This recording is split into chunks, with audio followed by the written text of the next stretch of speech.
Hi friends, मैं नितेश कुमार आप लोगों को आपकी स्टडी यूट्यूब चैनल में स्वागत करते हैं। दोस्तों, आज हम लोग डिस्कस करेंगे ब्लड के बारे में। हम लोग डिस्कस किए थे, तो आज हम लोग देखेंगे कि हमारे शरीर में ब्लड का सर्कुलेशन कैसे होता है। हमारे शरीर का वो कौन सा पार्ट है जो ब्लड को मतलब हार्ट से दूसरे पार्ट में ले जाता है या फिर शरीर के अन्य पार्ट से हार्ट में लाता है। इन सब चीज़ों के बारे में आज हम लोग डिस्कस करेंगे। इम्पॉर्टेंट है, यहाँ से हम लोग कुछ चीज़ देखते हैं जहाँ से क्वेश्चन भी अराइज होते हैं। तो हम लोग देखते हैं, सबसे पहले देखते हैं कि ब्लड यानी सर्कुलेशन सिस्टम है ना। अगर इसमें बात करें या ब्लड सर्कुलेटरी सिस्टम की बात करें, रक्त परिसंचरण तंत्र, ठीक है, इसकी खोज किसने की? सबसे पहला क्वेश्चन तो यही बनता है कि ब्लड सर्कुलेटरी सिस्टम या ब्लड सर्कुलेशन जो है इसकी खोज किसने की? तो इनका नाम है विलियम हार्वे। क्या नाम है? William Harvey. टॉपिक हम इसमें क्या क्या डिस्कस करेंगे? तो पहला हो गया ब्लड वेसल के बारे में जानेंगे, है ना।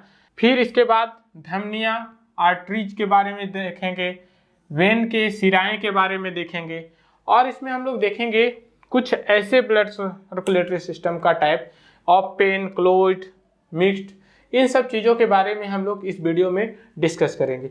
तो अब हम लोग एक एक करके इसे देखते हैं।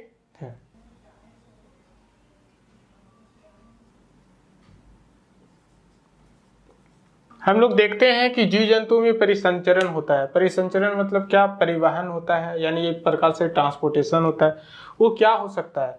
ऑक्सीजन का हो सकता है, CO2 का हो सकता है, हमारे जो पोषक पदार्थ होते हैं, कार्बोहाइड्रेट हो गया, फैट्स हो गया, विटामिन हो गया, इन सब का हो सकता है। उसी प्रकार से बोल सकते हैं ब्लड के थ्रू ये होता है। तो इन सब का जो परिवहन होता है वो किसके द्वारा होता है? ब्लड के। तो हम लोग अगर मानव के रूप में देखें, हम लोग ह्यूमन बीइंग के रूप में देखें, मानव में परिसंचरण तंत्र मुख्य रूप से रक्त तथा लसिका के द्वारा होता है। किसके किसके? रक्त और लसिका के द्वारा हमारे शरीर में परिसंचरण तंत्र का कार्य होता है। अगर हम लोग देखें कि ये जो ब्लड सर्कुलेटरी सिस्टम है, क्या है आपका? Blood circulatory system. ये 3 प्रकार का ब्लड सर्कुलेटरी सिस्टम कितने प्रकार के हैं? 3 प्रकार के हैं। वो कौन कौन है? तो एक है ओपन ब्लड सर्कुलेटरी सिस्टम, दूसरा है क्लोज्ड ब्लड सर्कुलेटरी सिस्टम, और तीसरा है मिक्स्ड ब्लड सर्कुलेटरी सिस्टम। तो ब्लड का सर्कुलेशन 3 तरह से होता है। एक ओपन ब्लड सर्कुलेटरी सिस्टम कहलाता है, एक क्लोज्ड ब्लड सर्कुलेटरी सिस्टम कहलाता है, और तीसरा जो है वो मिक्स्ड ब्लड सर्कुलेटरी सिस्टम कहलाता है। ध्यान देने वाली बात यह है कि ओपन जब रहता है तो उसमें से नस नहीं होता, यानी हम लोग बोलते हैं ना धमनी या सिराएं, अभी आगे हम लोग इसके बारे में पढ़ेंगे, वो नहीं पाया जाता है। जबकि हम लोग क्लोज्ड में देखते हैं तो धमनी और सिराएं होते हैं, मान लो, ठीक है।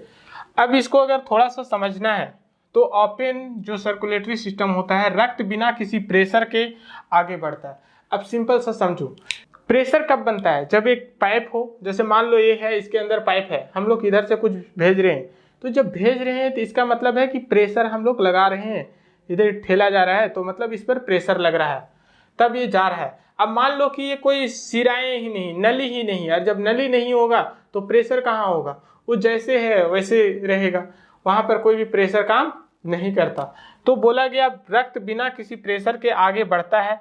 अगर एग्जाम्पल ले लोगे तो तेल चट्टा हो गया, घोंघा जिसको हम लोग स्नेल के नाम से जानते हैं, बरसात के दिन में देखिएगा, अब जून जुलाई में तो आएगा ही, पानी गिरेगा तो देखिएगा कि मतलब एक छोटा सा गोला है ना, इस प्रकार से बोल सकते हो, घिरा हुआ है ना, मिलता है हम लोग का, तो वो जो होता है स्नेल है। इन सब में अगर देखोगे तो कैसा होता है? तो बोलते हैं कि इनमें यानी ओपन ब्लड सर्कुलेटरी सिस्टम काम करता है, यानी खुला परिसंचरण तंत्र होता है। अब यहाँ पर एक चीज और ध्यान देना कि इसका जो मतलब सर्कुलेटरी सिस्टम होता है वो 5 से 6 मिनट का होता है, ज़्यादा समय के लिए ये सर्कुलेशन नहीं होता। तो हम लोग देखते हैं कि लेकिन वो लोग जिंदा ज़्यादा देर तक रहते हैं और सब चीज़ें होती हैं, लेकिन हम लोग ये अभी समझेंगे कि ओपन सर्कुलेटरी सिस्टम में कौन कौन आते हैं। तो अभी 2 एग्जाम्पल मैं लिया हूँ, एक तेलचट्टा है और घोंघा है, तो इसको याद रखिएगा, ठीक है। ऑर्थोपोडा भी बोलते हैं इसको। आगे हम लोग देखेंगे ब्लड सर्कुलेटरी सिस्टम, जिसको हम लोग बंद परिसंचरण तंत्र के नाम से भी जानते हैं।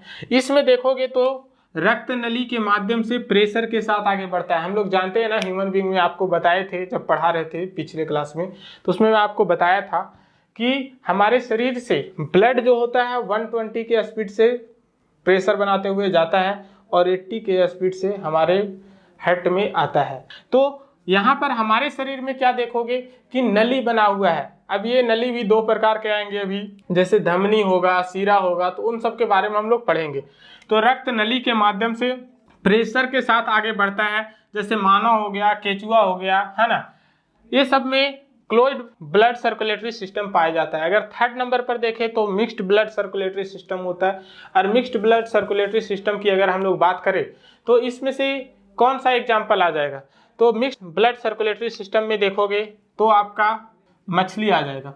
आप देखोगे कि मछली का जो पूंछ वाला लेयर होता है ना, वहाँ पर क्या पाया जाता है, मतलब वेन टाइप का पाया जाता है या फिर नस जैसा पाया जाता है। तो वहाँ पर वो प्रेशर के साथ ब्लड जाता है, बाकी एरिया में प्रेशर के साथ ब्लड नहीं जाता। तो सोच सकते हो कि अगर उसको काटोगे ना तो उतना ज़्यादा ब्लड आपको नहीं, आगे वाला लेयर में काटो तो ज़्यादा ब्लड नहीं, लेकिन पीछे वाला में थोड़ा ब्लड प्रतीत होता है। फिर मेढक हो गया, इन सब में क्या है, मिक्स्ड ब्लड सर्कुलेटरी सिस्टम है। तो हम लोगों को बस 3 पॉइंट याद रखना है कि ओपन परिसंचरण तंत्र या फिर बोल सकते हैं खुले परिसंचरण तंत्र में कौन कौन आते हैं, फिर क्लोज्ड परिसंचरण तंत्र में कौन कौन आते हैं, और मिक्स्ड परिसंचरण तंत्र में कौन कौन आते हैं।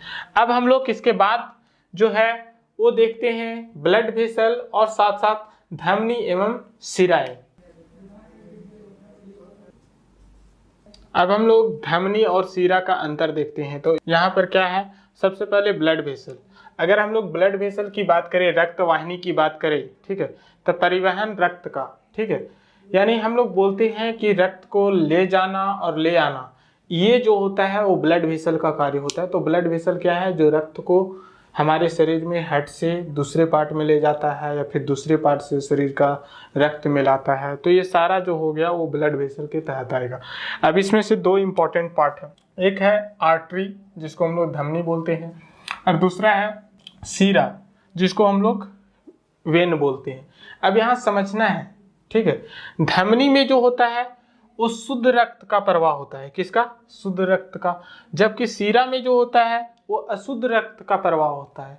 अब क्यों होता है इसके बारे में हम लोग देखते हैं। सबसे पहला पॉइंट, ठीक है, धमनी जो होता है वो हमारे शरीर, जैसे मान लीजिए कि ये शरीर है, तो इसके जो ऊपर में हमें ग्रीन कलर का दिख रहा है, ये ब्लू या ग्रीन, वो जो है वो शिरा है। इसके अंदर क्या होता है, मोटा एक पार्ट होता है जिसको हम लोग धमनी कहते हैं। यानी जो ग्रीन आपको दिखता है मुट्ठी बांधने पर, ठीक है, या फिर आप फिगर में देख सकते हैं, ठीक है, तो जो दिख रहा है आपको ग्रीन कलर का या फिर ब्लू इस कलर का, उसको अगर आप हटा दें, ठीक है, तो उसके नीचे लेयर में क्या होता है, धमनी होता है।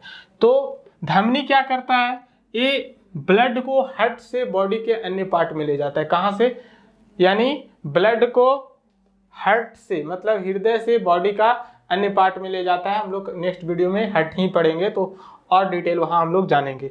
और दूसरा क्या हो गया, अगर शिरा की बात करें, ठीक है, तो ये बॉडी से, जैसे मान लो कि हमारे हार्ट से क्या हुआ, बॉडी के अन्य पार्ट में चला गया, तो ये कार्य किसके द्वारा हुआ, धमनी के द्वारा हुआ। अब बॉडी से फिर कहाँ पर हमारे शरीर में पहुँच रहा है, हार्ट में आ रहा है ब्लड, ठीक है, तो वो जो है वो शिरा के द्वारा होता है। अगर आप देखो सेकेंड पॉइंट, ये जो होता है जब हमारे शरीर में जो ब्लड जाता है वो एक नली के थ्रू जाता है, धमनी के द्वारा जाता है, तो उस समय प्रेशर जो होता है वो 120 का होता है। कितना होता है, 120 का। और जब वही आ रहा होता है हमारे बॉडी से अन्य पार्ट से हार्ट में आ रहा होता है, तो उस समय प्रेशर जो होता है, दबाव जो होता है वो कितना होता है, 80 का होता है। आपको बताइए गहराई में होता है, यानी स्किन की गहराई में होता है, ये त्वचा के जस्ट नीचे होता है। इसीलिए हम लोग अगर अपने हाथ को कसकर बांधते हैं तो देखने में आ जाता है कि ग्रीनिश कलर है, तो वो समझ जाते हैं कि वो शिराएं हैं। फिर है कपाट नहीं होता, वाल्व नहीं होता, और इसमें से कपाट होता है। कपाट मतलब क्या होता है, जैसे आप चापाकल देखते हैं, चापाकल में क्या होता है, पानी जब हम लोग चलाते हैं तो नीचे से ये ऊपर आता है, लेकिन फिर ऊपर से नीचे नहीं चला जाता। वो किसके कारण होता है, वाल्व के कारण होता है। या फिर आप देखते हो जो साइकिल है या मतलब स्कूटर है, ये सब में देखोगे कि उसमें क्या लगा रहता है, वाल्व लगा रहता है, जिसके कारण हवा अंदर तो जाता है लेकिन बाहर नहीं आता। तो आप देखोगे कि इसमें वाल्व होता है, ठीक है, लेकिन इसमें वाल्व नहीं होता। फिर ये जो होता है धमनी जो होता है वो मोटा होता है, ठीक है, और इसका रंग जो होता है वो लाल होता है। अब रंग लाल क्यों होता है? तो कहा जाता है उसमें शुद्ध ऑक्सीजन, धमनी के थ्रू क्या होता है, शुद्ध ऑक्सीजन जा रहा होता है, जिसके कारण इसका रंग जो होता है वो लाल होता है। ये मोटा भी होता है और ये जो होता है पतला होता है, और इसका रंग जो है वो नीला होता है। अभी जस्ट आप अपने हाथ को कस कर बांधिए तो पता चलेगा कि वो क्या है, मतलब नीला नीला दिखाई दे रहा है। उसके बाद ये नीला क्यों होता है? तो अगर नीला की बात किया जाए, क्योंकि इसमें से CO2 गैस, मतलब हमारे शरीर के पार्ट से CO2 गैस हमारे हार्ट की तरफ आ रहा होता है, तो इसीलिए CO2 के कारण इसका रंग नीला होता है। इसमें शुद्ध रक्त का प्रवाह होता है, जबकि इसमें अशुद्ध रक्त का प्रवाह होता है। अपवाद क्या है? फुसफुस धमनी, और इसका अपवाद क्या है? फुसफुस सिरा, है ना, जिसको हम लोग प्लूमेंट्री, है ना, आर्टरीज बोलते हैं, और इसको प्लूमेंट्री वेन बोला जाता है। एक्चुअली क्या होता है कि सबसे पहले हमारा जो हार्ट है ना वो लंग्स के, है ना, लंग्स को कहता है कि आप हमें क्या दो, ऑक्सीजन दो। तो इस समय हमारा हार्ट से लंग्स के तरफ जा रहा होता है, तो सिंपल है, जब जा रहे हैं तो वो क्या होगा, अशुद्ध होगा एक प्रकार से। और जब वहां से वो ऑक्सीजन लेकर आएगा तो देखोगे फुसफुस सिरा लंग्स से पहले क्या करता है ऑक्सीजन लेकर कहाँ, हार्ट में पहुंचाता है। तो ऐसा नहीं कि बहुत ज़्यादा डिफिकल्ट है समझना, बहुत आसान है। सिंपल से समझो कि हम लोग कभी जितना चीज़ पढ़े वो क्या पढ़े कि हार्ट से बॉडी में जा रहा है और बॉडी से हार्ट में जा रहा है। लेकिन इससे पहले क्या होता है कि हार्ट जो होता है वो क्या करता है, ऑक्सीजन की मांग करता है लंग्स से। तो जब वो गया मांगने के लिए, उस रास्ते से यहाँ पर ब्लड गया तो एक अशुद्ध ब्लड था। जब वो गया तो इसका मतलब है कौन गया था, फुसफुस धमनी गया, कहाँ से, हार्ट से आपका सिरा मतलब लंग्स में, तो अशुद्ध था, इसीलिए वो देखोगे कि एक एक्सेप्शन हो जाता है। और जब वहां से वो आया तो हार्ट में क्या लाया, शुद्ध ऑक्सीजन लाया, इसीलिए वो देखोगे फुसफुस सिरा जो है इसका एक एक्सेप्शन है। तो ये पार्ट है, इसको ध्यान से देखिए। धमनी और सिरा में अंतर क्या है? तो हमारे शरीर के गहराई में धमनी होता है, जबकि सिरा जो होता है वो हमारे त्वचा के जस्ट नीचे होता है। फिर हम लोग क्या देखें, यानी हार्ट से ब्लड को शरीर के अन्य पार्ट में ले जाता है कौन, धमनी, जबकि दूसरा तरफ हम लोग क्या देखें, यानी बॉडी के अन्य पार्ट से ब्लड को कहाँ लाता है, हार्ट में लाता है सिरा।